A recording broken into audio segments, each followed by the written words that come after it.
ప్రపంచంలోనే అరుదైన అతిపెద్ద విషపూరిత ప్రాణుల్లో కింగ్ కోబ్రా ఒకటి. దాదాపు 10 నుంచి 15 అడుగుల పొడవు ఉండే ఈ గిరి నాగులను చూస్తే గుండె ఆగిపోయినంత పనవుతుంది. చాలా అరుదుగా మాత్రమే ఇవి మనుషుల్ని కాటేస్తాయి. మన రాష్ట్రంలో మన్యంలో తరచూ కనిపించే ఈ గిరి నాగులు అంతరించిపోయే జంతుజాతుల జాబితాలో చేరాయి. అందుకే ఈ నాగజాతిని రక్షించుకునేందుకు తూర్పు కనుమల వన్యప్రాణి సొసైటీ నడుం బిగించింది. వాటి గుడ్లను పరిరక్షిస్తోంది. పిల్లలుగా మారిన తర్వాత వాటిని అడవుల్లో వదిలిపెడుతున్నారు. దట్టమైన అటవీ సంపదకు పెట్టింది పేరు తూర్పు కనుమలు. ఎత్తైన కొండలు, లోయలు జీవ వైవిధ్యానికి నెలవు. ఎన్నో అరుదైన జంతుజాలము, పక్షులు, సరీసృపాలకు ఇక్కడ కుదవలేదు. అరుదైన సర్పజాతులు ఇక్కడ కనిపిస్తాయి. అయితే వాటిల్లో కొన్ని అంతరించిపోతున్న జాబితాలో చేరాయి. వాటిల్లో అతి ముఖ్యమైనది కింగ్ కోబ్రా. దాదాపు 10 అడుగుల పైనే ఉండే ఈ విషసర్పాన్ని స్థానికంగా గిరినాగు అంటారు. అడవుల్లో నుంచి ఇళ్లలోకి చేరుతున్న వీటిని గిరిజనులు కొట్టి చంపడం, రోడ్లపైకి వచ్చి వాహనాల కింద పడి చనిపోవడం వల్ల కొన్నాళ్లుగా వీటి సంఖ్య తగ్గుతూ వస్తోంది. అరుదైన ఈ జాతిని కాపాడుకునేందుకు ఈస్టర్న్ ఘాట్స్ వైల్డ్ సొసైటీ ముందుకొచ్చింది. వీటి గుడ్లను సంరక్షించడం ద్వారా ఈ జాతిని కాపాడాలని నడుం బిగించింది. అటవీ శాఖ అనుమతితో శాస్త్రీయ పద్ధతిలో గుడ్లను సంరక్షిస్తోంది.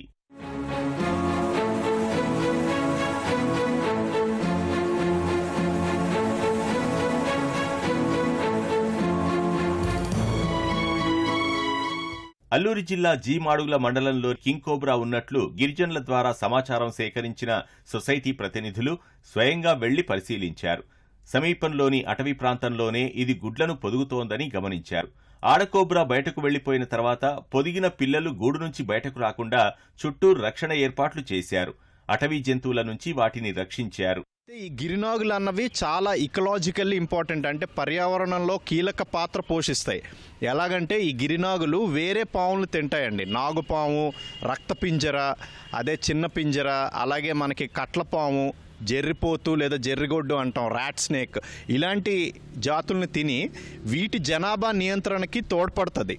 సో గిరినాగులు ఉండడం వల్ల మనకి చాలా చాలా బెనిఫిట్, అంటే మనకి ఉపయోగాలు ఉన్నాయి. ప్రపంచంలో గూడు పెట్టే ఏకైక పాము గిరినాగు. అది అలాగా దాని మీద చుట్టేసుకొని కూర్చొని ఉంటుంది. 1 నెల 2 నెలల వరకు కూడా ఉంటుంది అప్పుడప్పుడు. ఇంకా ఆ గుడ్లలోంచి పిల్లలు బయటకు వచ్చే సమయంలో ఆ ఫీమేల్ ఉంటుంది కదా, ఆడ కింగ్ కోబ్రా బయటకు వెళ్ళిపోతుంది. ఎందుకంటే దానికి వీక్ అయిపోద్ది, అప్పటికే ఫుడ్ అది తీసుకోవాలి.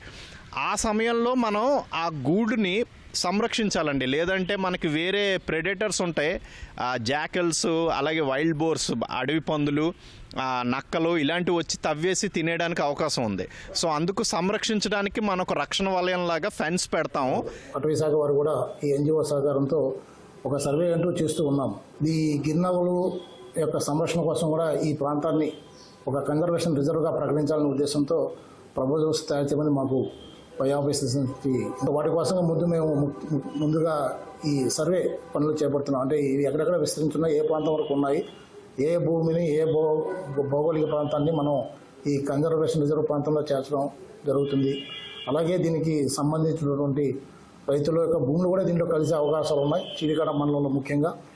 సో వారి యొక్క హక్కులకు ఏదైనటువంటి భంగం కలిగించకుండా, అలాగే ఈ గిరినాగులను ఎట్లా సంరక్షించాలి అనే ఉద్దేశంతో మేము ముందుకు వెళ్తూ ఉన్నాము. కింగ్ కోబ్రా పిల్లలు కొంత పెద్దవిగా అయిన తర్వాత వాటిని తీసుకువెళ్లి అటవీ ప్రాంతంలో వదిలిపెట్టారు. కొత్తగా 30 గిరినాగులు అటవీ ప్రాంతంలోకి వచ్చినట్లు వైల్డ్ లైఫ్ సొసైటీ సభ్యులు తెలిపారు.